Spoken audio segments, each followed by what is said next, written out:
信仰是一种关系，如果没有关系，就不叫你有这一份的信仰。信仰透过关系是怎么建立的？就是去经历。如果没有经历，那这个信仰只是留在头上的知识而已。知识到从头到心不到30分钟，但是有的人信主30年走不到，这是我们所需要好好反省的。我相信基督的能力必在我们当中彰显，也必在我们所信的道上，让我们经历他就是又真又活的神。阿们。我们谢谢同工有美好的见证，激励我们，让我们能够更往前行。好吧，我们要来读一段的圣经，记载在诗篇34篇。我们一起念到第10节，好不好？我们请儿牧跟青少年，我们第一次请你们来念哦。来，儿牧跟青少年，预备，来。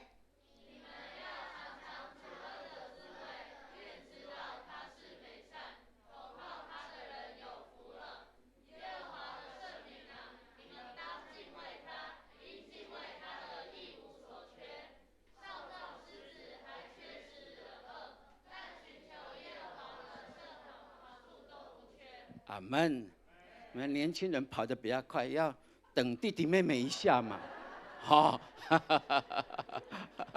好，我们大家一起来，我们等弟弟妹妹一下，好不好？我们慢慢的来念，再念一次哦，大家一起来，来，你们要尝尝主恩的滋味，便知道他是美善，投靠他的人有福了。耶和华的圣名啊，你们当敬畏他。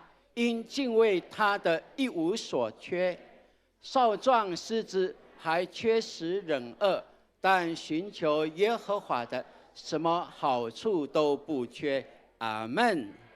我们把神的话语封存起来。阿们。这是神的话语，对我们的生命有极大的鼓励哦，而且我们确信就可以得着。接下来呢，我们要来邀请亚伦、亚拿。他们来用诗歌以及他们的生命的见证，跟大家一起来享受在神的爱当中。今天是他们在澳洲的墨尔本 Penrith 的College 的毕业典礼。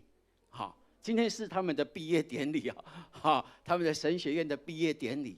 那我们就心想，既是毕业典礼呢，应该把他们的生命的经历。在这个时候跟我们大家来分享，好不好？我们热烈的用掌声来欢迎亚伦、亚拿在我们当中。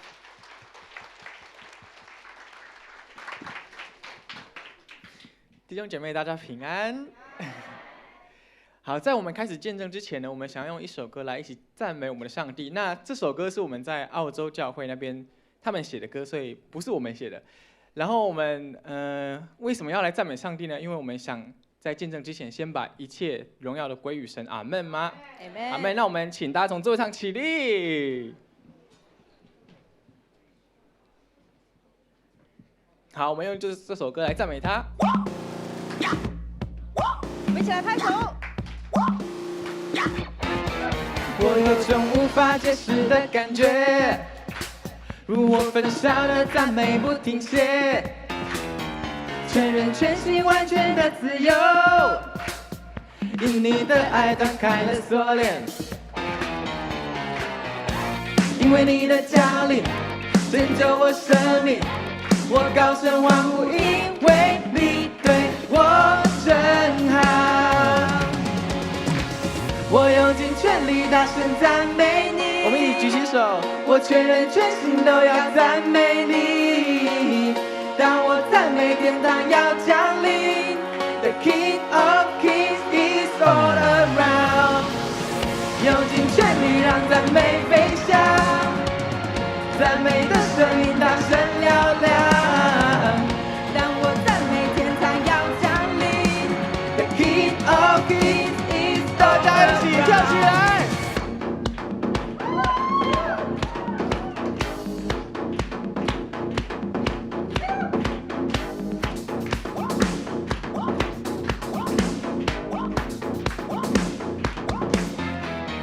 当我面对挑战的时候，即使我的心彷徨失措，我大声欢呼，高举双手。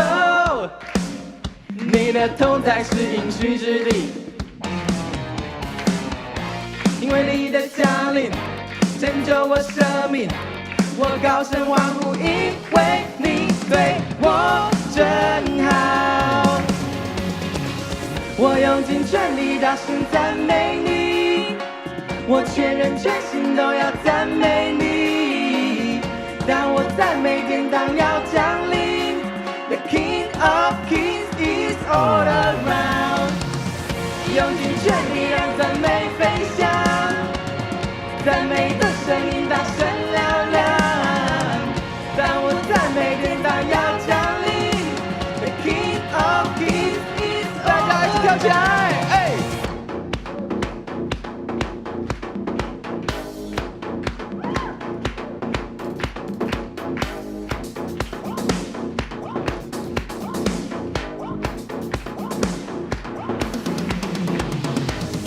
！Sing your praise, you may sing him aloud.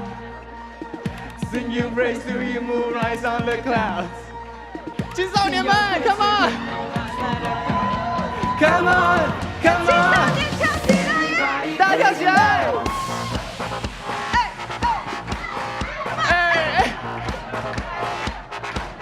耳梦跳起来！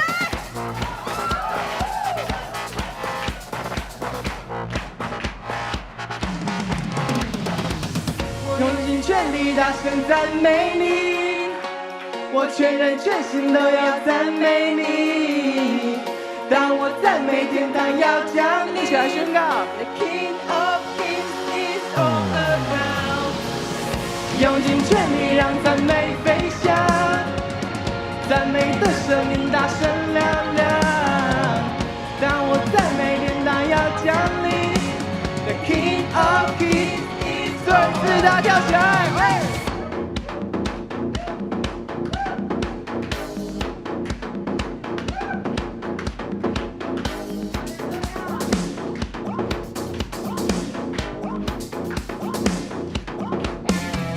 大家将最大掌声献给我们的神！耶！哈利路亚！没错，这首诗歌就是 The King of Kings is all around， 意思就是万王之王此时此刻就在这地。阿们吗？阿们。我们弟兄姐妹请坐。谢谢。好，首先呢，我们先来简单介绍一下。好，我们想先喝水一下 ，OK？ 我们是乔根，我是亚伦，我是亚娜。好，那要在我们开始见证分享之前呢，我们想先跟大家稍微介绍一下我们，让我拿出我的不低调的小抄。好，就是我们毕业于澳洲墨尔本的 Planet Shakers 神学院。那我们在那边主修神学，选修音乐。在神学部分呢，我们很多科目，包括新旧约导论、伦理学、教会历史等等。那真的在神学当中，我们大大的经历到神，阿们吗？阿们。啊，对了，我刚刚忘了提，我们读的都是英文，都不是中文，我们都是读英文，所以我们上课用英文，然后报告也是用英文。那因为遇见语言的困难，还有文化的差异，我们真的看见在澳洲的每一分每一秒都有上帝的带领，而且都是恩典和奇迹。Amen 吗 ？Amen。让我喘一口气一下，谢谢。好，然后选修音乐呢，真的成为我们服事技巧成长上一大关键。那我主修的是就是我选修部分，我的部分是钢琴和歌手唱歌，对。然后亚娜，我妹，她是歌手和鼓手。那我们学习乐团搭配、音控、灯控、编曲制作，作词作曲。那除此之外，更接受1对1的专业的指导。好，那好，接下来呢，我想要分享的就是我们在要去澳洲跟我们在澳洲的过程当中的一些见证。有点累。好，在2018年12月的时候，我们被神呼召要去澳洲来念书。然后呢，因为我们都知道要去澳洲念书，你一定要考一个雅思的英文检定。那其实我在决定要去跟在考试的期间，我只有用2周来预备雅思的英文检定。那当初其实我对英文并不是很有信心，但是在哥哥的协助跟指导之下呢，我就这样带着对自己10%的信心，然后对着上帝75%的信心去考试。那另外的15%呢，就是没有信心。但是考完试回到家，其实我就很直接的跟我父母亲讲说，似乎有一点要过关，可能有一点困难。因为我就觉得考试的过程当中，我觉得这个题目并不是这么的容易。但是在成绩出炉的当天早上呢，就放榜前的5分钟，就10点的，在9点55分的时候，然后我们全家就一起同声流泪，为着我的分数祷告。然后呢，我们就是真的求上帝来行神迹，但是没有想到呢，我们在祷告的期间呢，哥哥就已经偷偷按下了那个显示成绩的按钮。然后所以我们一祷告完，哥哥就开始报我的成绩呢，我就真的是超开心。对，然后那时候报完成绩之后，有蚊子。报完成绩之后呢，我的分数竟然就这么刚刚好的过关，就是雅思的检定的分数是5.5，然后我就刚好真的就是5.5分这样，就是总成绩就这样刚好过关。然后我就真的觉得神在当中行了神迹，所以我们将一切荣耀归给神，因为我相信他是使不可能变为可能的神，阿们吗？那更有趣的是，开学之后呢，我们就已经去到澳洲，然后就是在预备入学的一些程序。那之后我才发现说，澳洲签证的英文检定标准其实提高到了6.5分。但感谢主的是，因为我早就入学了，所以这个成绩变动的完全没有影响到我，所以我们再一次将荣耀归给神。那在我们去澳洲之前，其实我们一定要就是努力找住宿，不然我们去那边真的是睡路边。对，但是其实直到出发的2周前呢，我们才接到就是学校通知说，有一位教职员，就是学校的老师，他愿意开放他的家，然后让我们去跟他们住。那其实真的很感谢神，就是他们是一个小家庭呢，就是有爸爸妈妈，然后还有一个刚出生8个月的小 baby， 很可爱，超可爱的。然后他们就让我们就是一人有一个房间，而且房间真的算蛮大的，对，然后就很舒适的一个家庭。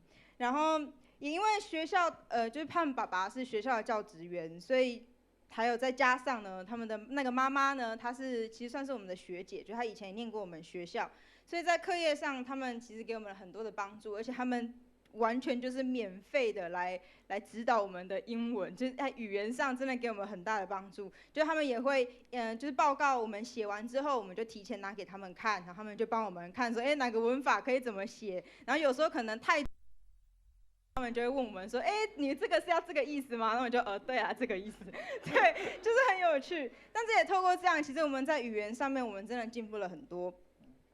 那在1年级上学期的期末周的时候，很开心爸爸妈妈能够来到澳洲来找我们玩，然后也真的是顺便来看看我们的学习环境跟生活环境怎么样。那因为那时候他们来看我们的时候就是非常冷的一个冬天，然后真的是把他们快冻僵了，冷到冻僵。然后再加上因为我们其实我们那时候住在墨尔本的西边。那其实那是一个开发不久的地方，然后所以就是很宽阔，然后非常的空旷，所以就更冷，基本上就是比市区更冷个5度有吧。对，然后其实那时候我们每天早上一般的时间都要6点半起床。比较特别就是早上我们7点就有一个晨祷，那我们一定就教会的晨祷，那我们是一定要去参加，所以。因为7点开始，但是学校在市区，那我们在很偏僻的地方，所以我们整个车程要1个半小时。那我们要几点起床呢？我们要4点半起床，然后我们5点要出门，就5点一定要出门。但是更讨厌的就是墨尔本的火车并不是这么的就是那么频繁，就没有像台北这样很方便。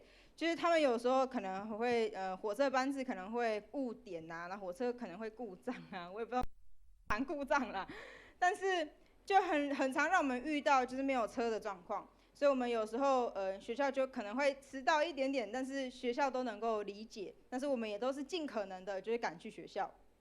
那其实，在爸妈来访的期间呢，就这样跟着我们的行程在奔波。那也因为这样，他们真的经历到我们在澳洲生活的辛苦。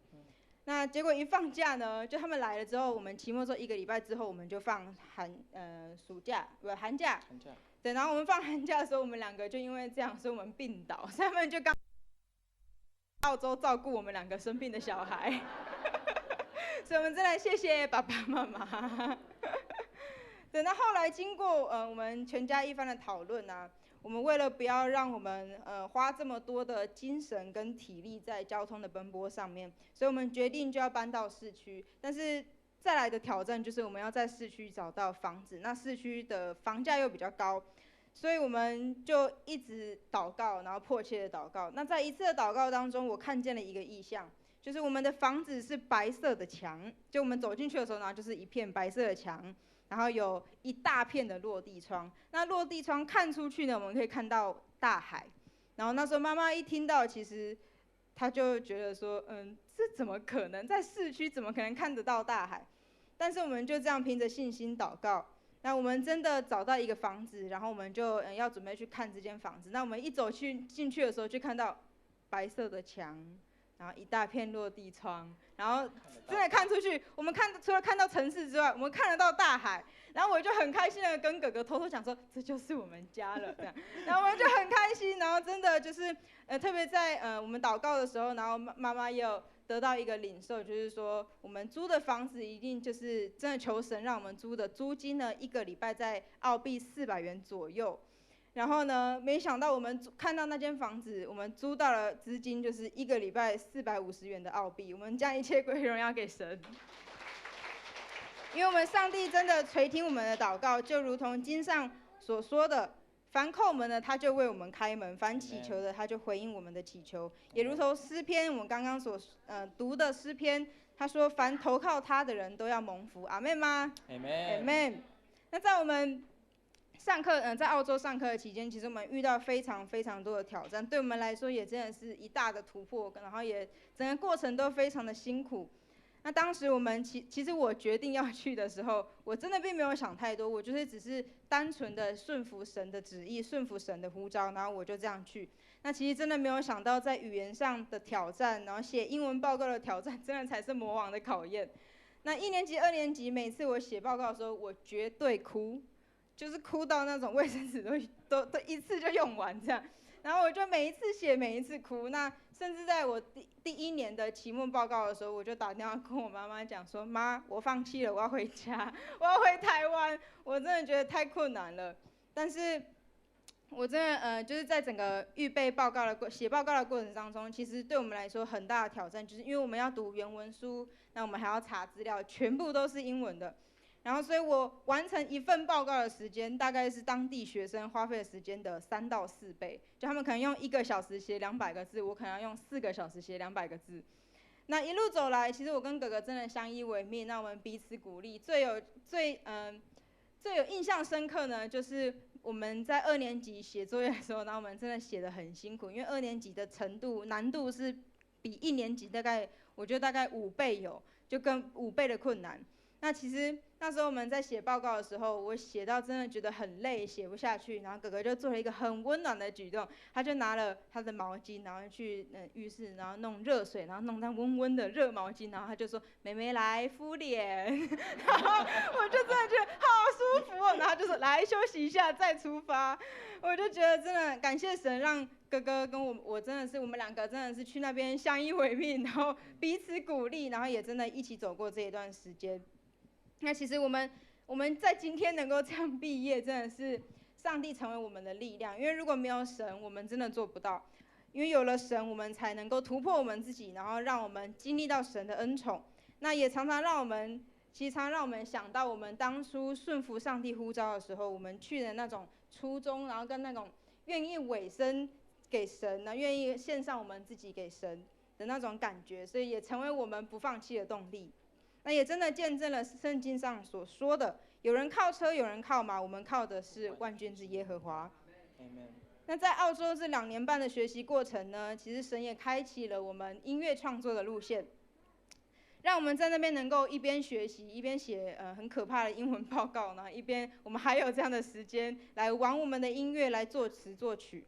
那更特别的是，神其实早就为我们预备同工，让我们在 Planet Shakers 教会的我们小组的小组长，他本身是一个非常喜欢摄影跟制作影片的人，所以呢，他就加入我们的团队，然后跟我们一起完成了我们第一支的MV。所以也很感谢神为我们预备这样的人才。那在这一路走来，其实神真的都给我们很多的恩宠，给我们很多的祝福。那在我们看似艰难的境况当中，其实我们真的遇见天使，我们也遇见神的美好。即使身处在国外，我们感觉好像离家里很远，但是我们相信有天父的家就是我们的家。那我们更相信上帝的爱总是温暖我们，让我们更知道不论上帝在哪里，那里就是我们的家。阿们吗？ Amen。 所以接下来我们要带上这首歌《爱来自于他》。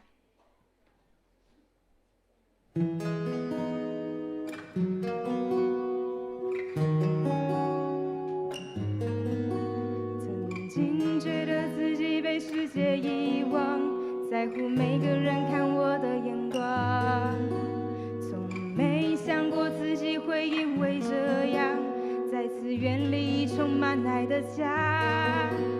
当我有了逃避一切的想法，再次转眼仰望爱我的他。当我重新寻找那爱的地方，我看见张开双臂等待我的他。爱的地方就是天父的家，没有痛苦，没有悲伤，只有安慰和拥抱。天父的家是我唯一的家，有了它，我什么都可以放下，因为爱来自于他。当我有了逃避一切的想法，再次转眼仰望爱我的他。当我重新寻找那爱的地方，我看见张开双臂等待我的他。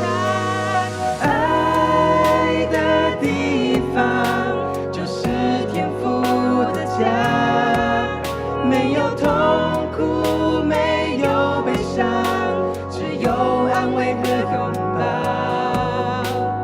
天父的家是我唯一的家，有了它，我什么都可以放下，因为爱来自于他。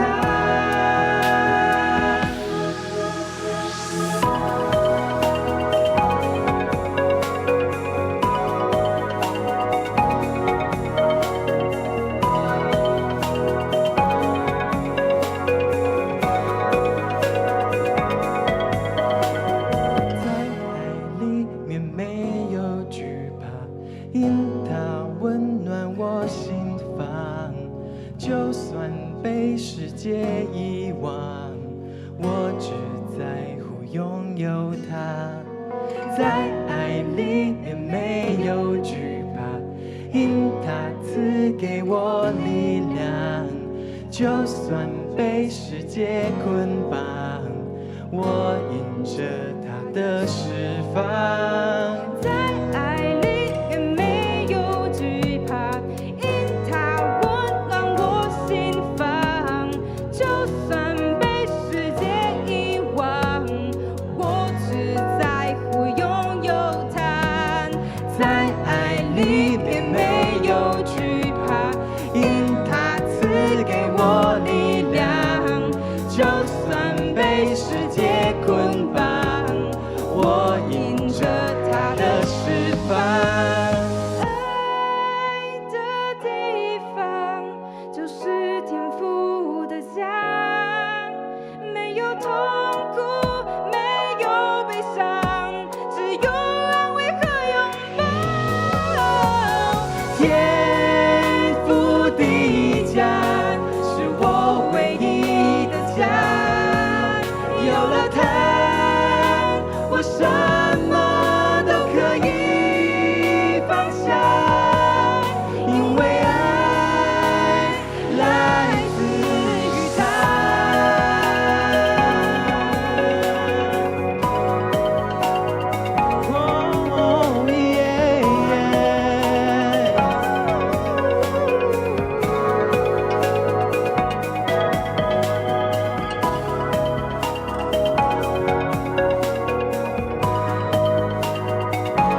谢，我们将掌声献给我们的神，哈利路亚。所以刚刚那一首《爱来自于他》，就是我们自己写词、自己写曲，然后自己编曲的，就是你刚刚所听到的音乐都是我们自己做出来的。那我们真的将感谢都献给神，哈利路亚。Amen。接下来我要来分享一下我们在那边的服事的生活和我们短宣的生活。那很感谢主，让我们在2018年和2019年。有机会跟着 Planet Shakers 到一个可能你们没听过的国家，叫做巴布亚新几内亚。好，大家跟我念一次好了，巴布亚新几内亚。没错，它是一个在太平洋上面的一个岛国。那其实它比台湾大，只是就是它比较落后一点的。所以我们在2018年到巴布亚新几内亚，然后2019年我们去斐济短宣。好，那起初我们完全没有这个预算，因为我们没有这样的钱让我们去参加短宣，所以爸妈就是负责我们学费还有生活费这样，然后我们没有另外的资金再去短宣。不过因为教会弟兄姐妹还有我们家族亲戚的支持和奉献，让我们两个真的能够顺利去那边服侍。那在2次的短宣当中，我们体验到的神迹奇事真的是数不完。我们经历了瞎眼看见。哑巴开口说话，耳聋听见，瘸腿能行走跳舞。我们看见上帝的作为是多么伟大的奇妙。Amen。那在布道晚会当中，台下聚集8万个人。那时候我在台上弹琴，我看见好多人的疾病被医治，然后许多人决志接受耶稣，成为他们生命的救主。我真的非常的感动。那其实最大的神迹其实并不是疾病被医治，而是人们决志接受信耶稣，阿们吗？没错，这才是最大的奇迹。那在教会里面，他们的牧师也非常肯定我们的服事，不管是台下的还是台上的。台下里有很多种服事，我举例一下：排座位、贴名牌、准备食物、搬东西，还是上台的，像是弹琴、打鼓、唱歌等等。那因为这些种种的服事，在神的眼中都是一样的。Amen。所以我们也用同样的心来看待。那不管我们在台上还是台下，我们都是用一样的态度来服侍神。Amen 吗 ？Amen。那我通常是被安排到分堂要来服侍，就是我们 Planet Shakers 在市区有一个主堂，那它在其他地方还有5个分堂，对，同样在墨尔本里面还有5个分堂。那我是要到北边的分堂服侍，所以星期天我都要早上5点起床。走路20分钟到火车站，然后再坐40分钟的火车，然后才能到这个分堂。那由于他们有4堂礼拜，所以我我服侍完回到家的时候都已经是晚上10点。那虽然辛苦，但是我非常的喜乐，因为在一个星期在一个星期天，亚拿她被安排要打鼓。那他们那天刚好是他们的主任牧师讲道，然后他们主任牧师很兴奋的告诉全教会2万个人说。这是我们有史以来第1个女鼓手，然后他就很开心这样子，所以我们真的体会到能服侍上帝是何等的恩典与尊荣。那接下来也要提到说我们是怎么回到台湾的，所以我把这段叫做逃难记，对。所以当时墨尔本的疫情很严重，所以在4月就已经开始改为网络上课，所以到8月初。每天都有500多到700多个案例，而且我现在讲一天500多到700多个案例，这是只有墨尔本，而不是整个澳洲，所以可想而知，整个澳洲有更多的病例。所以本来我们计划在12月中回台湾，然后我们就改了机票，多付了一些费用，准备在9月回来。那没想到旅行社告诉我们说，9月的飞机不飞啦，所以需要我们再多另外付一些钱。然后改期，而且还只是候补，就是不一定还有位置。然后因为疫情关系，所以班机减少，大家都抢着回台。所以就在8月13号当天，中午12点多，我们还在上课的时候，然后我们就接到爸妈的电话，他们发现当天有班机，所以就叫我们联络旅行社订票，然后就在当天下午2点，我们完成订票，确认了班机之后。开始我们人生中压力最大的7小时，所以我就打电话联络房仲，告诉他怎么办？我们我们现在回去了，然后因为我们租约还没到，然后亚拿就联络我们在澳洲的朋友说，我们乐器可以先借放你们家，然后我们可能之后，或是可能永远都不会去处理了这样，因为现在回不去。然后我又负责断水断电，然后联络了这些水电公司等等瓦斯，然后因为事情发生太快，所以我们并没有告诉任何人我们要回台湾。然后很多朋友都关心我们，说，那你们怎么下午都没有来上课？这样他们都很热心。对，然后说都一直传讯息给我们说，我们怎么没有看到你现在这堂课，这个老师讲得很棒，这个牧师的分享很棒，你们怎么都没有来？然后我连接他们的电话都没有，我只回讯息告诉他们，emergency reply later， 意思就是紧急事件，等一下再说这样。然后当我们打包完2年来所有的行李，搭上计程车的时候，已经是9点半。那我们的国际班机是10点45分，只有1个小时而已，我也不知道为什么会这样。那所以在车上我们就传个讯息给爸妈，跟他们说我们正前往机场，然后我们的国际班机1小时后要起飞。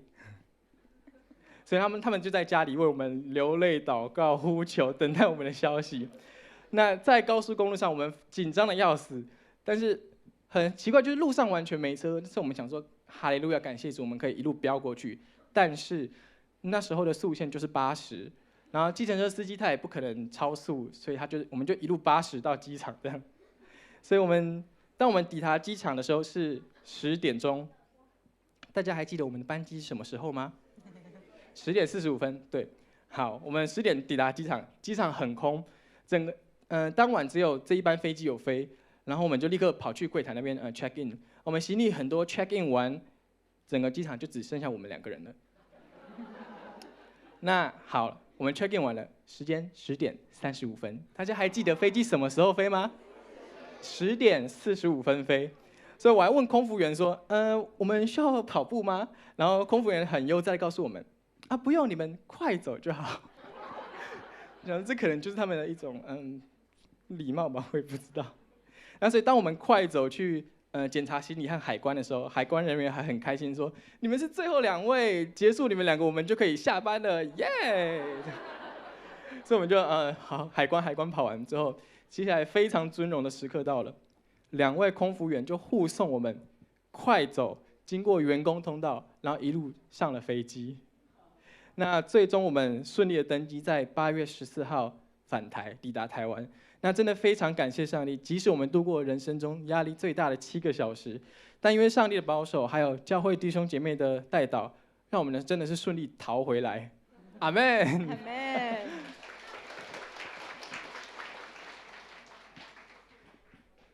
那能到我们梦寐以求的学校和教会来读书服侍，对我们来说真的很像在做梦。我们从国中就开始听这个教会的音乐。然后一直梦想有一天能到墨尔本来亲自体验，然后学习他们服侍神的属天的文化。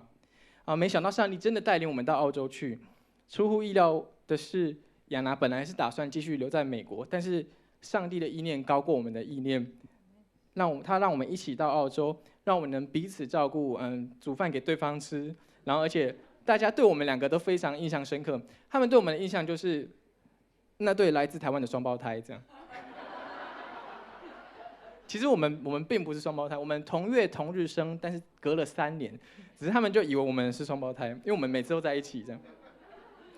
那感谢主带领我们到 Planet Shakers， 然后这是一间年轻化、爱主、热情传福音，而且还有很棒的社区服务的教会。这3年神学院的学习，奠定了我们圣经神学的基础。然后在那边老师、牧师们他们的服事的热情、谦卑和尊荣，对我们献身这条路真的是有极大的挑望和激励。神学的成长帮助我们更认识神，更认识自己，而且也体会上帝对世界的心意是何等的伟大。也让我们更清楚说，我们生命最大的价值就是要委身于我们的命定。那我们命定是什么呢？就是荣耀赞美神，牧养他的百姓，然后传福音到世界地极。Amen 吗 ？Amen。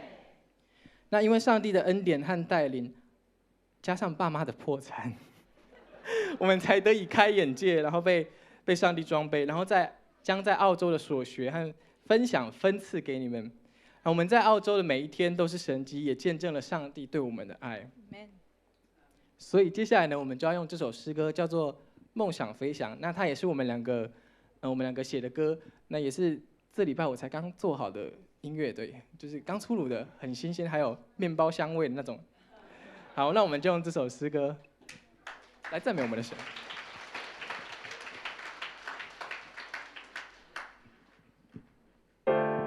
梦想飞翔，有你同在，生命因你而风采。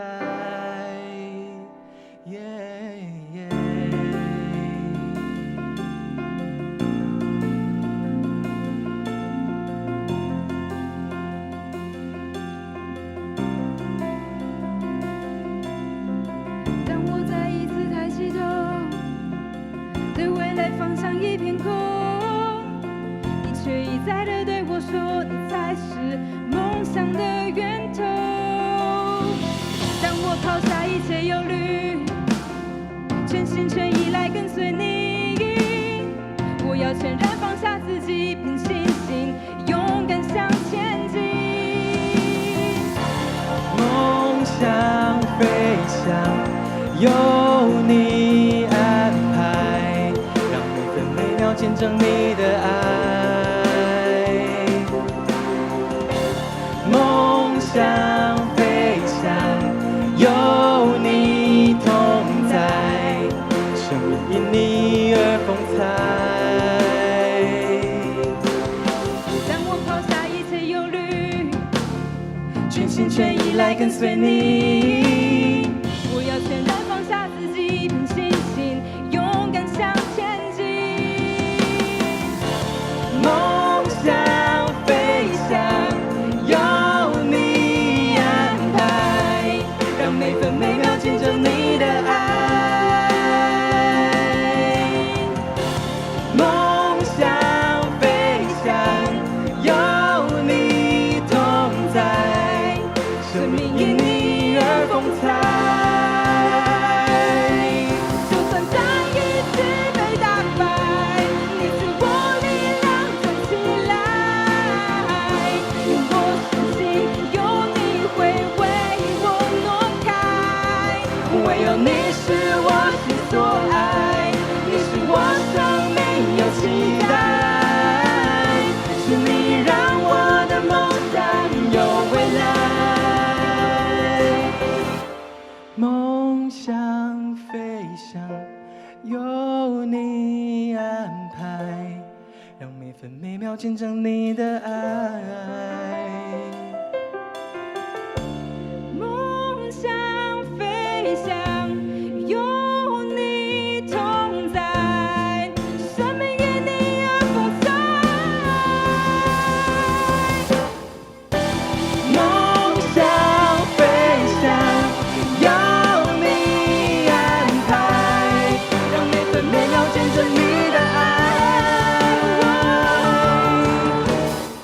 梦想飞翔，有你同在，因你而风采。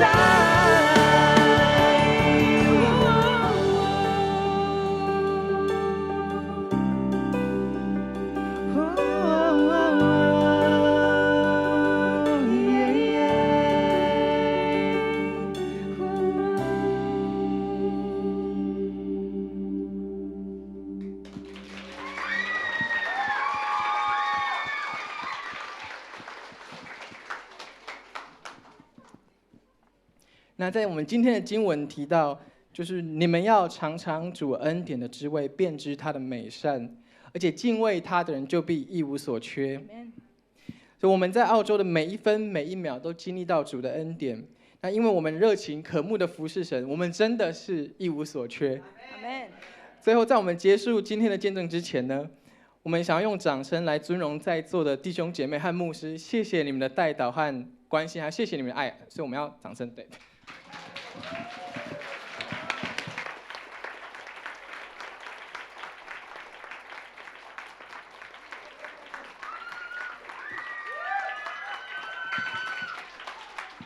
那最后，我们用最大掌声献给我们的上帝，我们来尊荣我们的神，哈利路亚！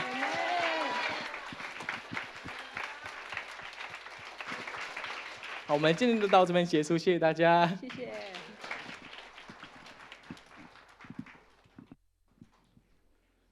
我们真的可以尝尝主恩的滋味，因为知道如此就可以知道他的美善，而且投靠他的人必是有福的。你是一位投靠耶和华上帝的人吗？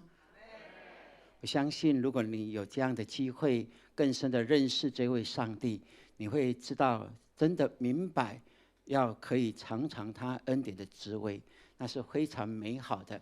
从今天所有站在这里上面的人，他都是在告诉你一件事情：在我的生命当中，我最宝贵的就是我可以依靠这位上帝。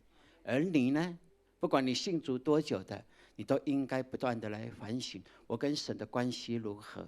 或者你还不认识他的，你可以有这样的机会来到这里来听这样的许许多多的见证，像云彩围绕着我们，总是让我们可以确信这一位神是你一生可以投靠的，好不好？这时候，请我们大家起立，请我们大家起立，我们一起牧师要来特别来为大家来祝福。